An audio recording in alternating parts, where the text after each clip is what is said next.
நடிகர் விஜய் அவர்கள் கட்சி தொடங்கியதும் சமூக ஊடகங்களிலே என்ன பேசுகிறார்கள் என்றால், தலித்துகள் பெருவாரியாக அவர் பக்கம் போகிறார்கள். வேலை அப்படி அவர்கள் போனால் அவர்கள் விடுதலை சிறுத்தைகள் கட்சியில் இருப்பதற்கு தகுதியற்றவர்கள் என்றுதான் பொருள். கொள்கை இல்லா பதர்கள் என்றுதான் பொருள்.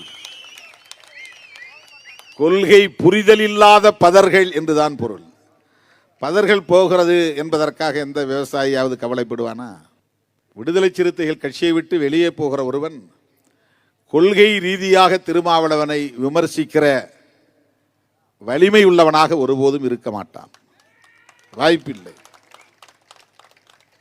நான் 1-2 பேர் மேல நடவடிக்கை எடுத்தான். அவனுக்கு போய் சங்கராச்சாரி காலில் விழுந்து பிஜேபிக்கு போய் அப்படியே RSS சங்கிகளாக மாறிவிட்டார்கள். என் மீது நம்பிக்கை வைத்த என் உயிரின் உயிரான விடுதலை சிறுத்தைகள் புரட்சியாளர் அம்பேத்கரை தலைமையாக ஏற்றுக்கொண்டவர்கள், திருமாவளவனை அண்ணனாகவும் புரட்சியாளர் அம்பேத்கரை தலைவனாகவும் ஏற்றுக்கொண்டவர்கள் தான் என்னோடு களத்திலே நிற்கிறார்கள். என்னை தலைவராக ஏற்றுக்கொண்டார்கள் என்பதை விட புரட்சியாளர் அம்பேத்கரை தலைவராக ஏற்றுக்கொண்டவர்கள் தான் என்னோடு நிற்கிறார்கள்.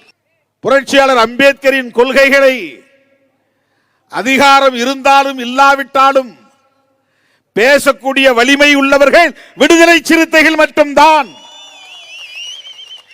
அதனால்தான் நான் சொல்லுவதுண்டு, எங்க களம் வேறு, உங்கள் களம் வேறு. எங்களோடு நீங்கள் போட்டி போட முடியாது.